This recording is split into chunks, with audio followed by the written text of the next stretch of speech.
So, let's talk about endings part 2.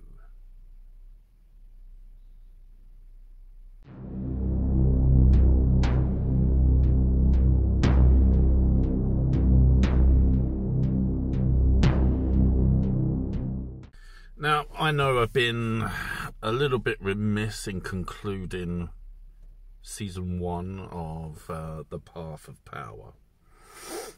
And that's mainly because I've got a goal in mind on how I want to end this part of my journey. And while it's an ending, it's also will be the beginning of the second stage of my journey. What that's meant really for the past week or two, a couple of weeks, maybe 3 weeks. I mean, it's been busy, and sort of runes have been put to the side a little bit, and that's kind of been bothering me a little bit. I mean, in itself, it's a part of the journey to sort of experience not experiencing the runes, or to sort of be simmering in the back of your brain, sort of what you're doing or what you're not doing, and to some extent just sort of taking a break from the runes. And I guess really to some extent I felt a little bit guilty, or also wondering if I've sort of detached further from the runes than I intended. I have to say that's not really right, because I've encountered them in different mediums, shall we say. And probably over this weekend just gone in particular, that's sort of, I don't know, highlighted a little bit, or sort of allowed me to tap into the natural order of things.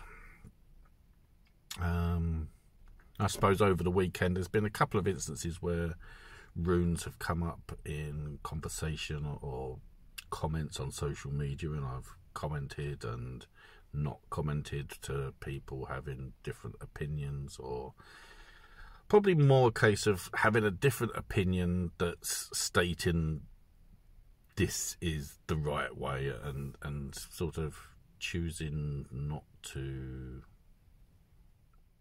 debate with them. Let's call it debate, not arguing, because it's open to interpretation. I know this, and it's for the people that want to sort of take the soapbox and be the right person. That they're not worth arguing with. What's most interesting to me is it's been quite a weekend of vivid dreams, and if you've watched some of my previous episodes, you know that I do lucid dream, and one of the things I'm kind of interested in experiencing is dreaming, but sort of not using the ability to lucid dream while in a dream, when you know that you can do that. Sort of not having your hand on the wheel, as it were. It's the ability to sort of let the dream naturally progress without influencing it. I mean, there's probably a whole conversation about sort of your subconscious does that anyway, etc., etc. But it's very much, on occasion, not wanting to influence the dream because you want to understand why your subconscious is bringing this to you.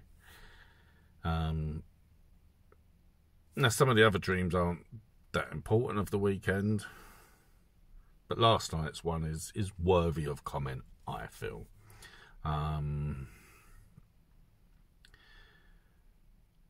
Probably to some extent because I was thinking about continuing the writing of my book about runes, and probably because the first sort of proper chapter is to do with the first rune that was drawn, which was Laguz. Laguz featured heavily in my dream. I was in ritual with a group of people, and we were chanting Laguz, and I was saying sort of distinctly, let the power flow, let the power flow, let the power flow. And to some extent, this part of the dream,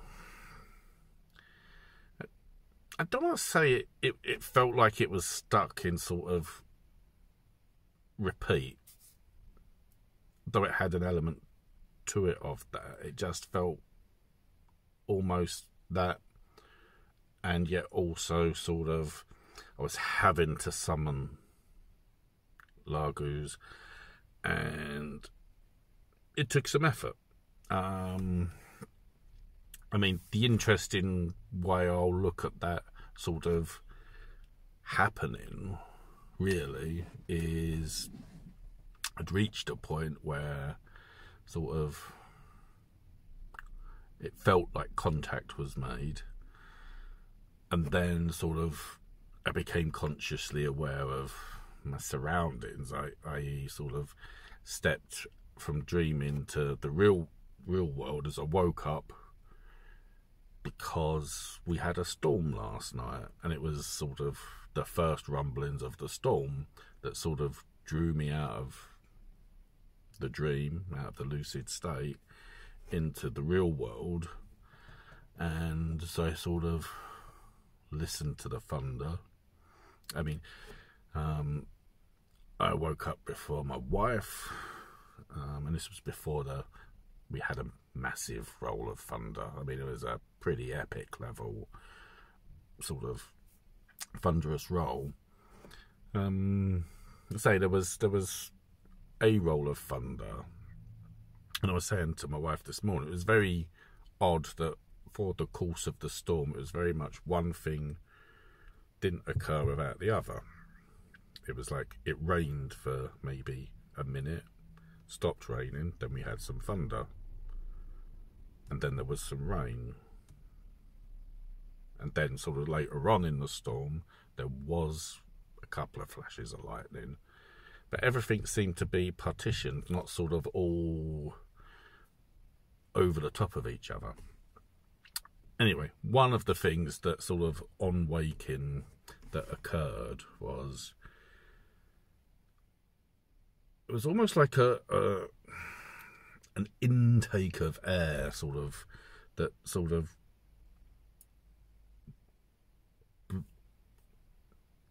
went through the house, out through the window, because our sort of blind sort of sucked into the window as the air went out, and thunder. So it was quite interesting to have been having the dream I had, and to sort of transition from dreaming to being awake, and what occurred. I'm not saying there's any coincidences about it, or it could be that it's all just coincidence. I'm not making a big deal out of it. It's just something to observe and record for sort of making my way in my journey, because it was quite interesting. And having the feeling I had, sort of, let's say I was awake by this point. A few minutes later, there was this epic roll of thunder which woke my wife up. She doesn't like thunder. I quite like it. I like it more so now. I don't know, perhaps. felt it was a good moment. I said my thank yous to Thor, for the thunder, I guess. And that is it. I mean, there's nothing else really to say other than, I guess, waking up then and then having sort of time to drive to work this morning, and that I've got a chance to have sort of mull over it and think about it. And really, it's the connection is still there. It is a working relationship, and you don't have to be using something all the time for it to be there or for it to not be there.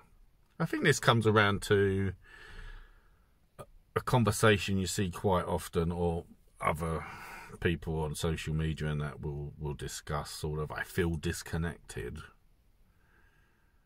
And that's not a bad thing.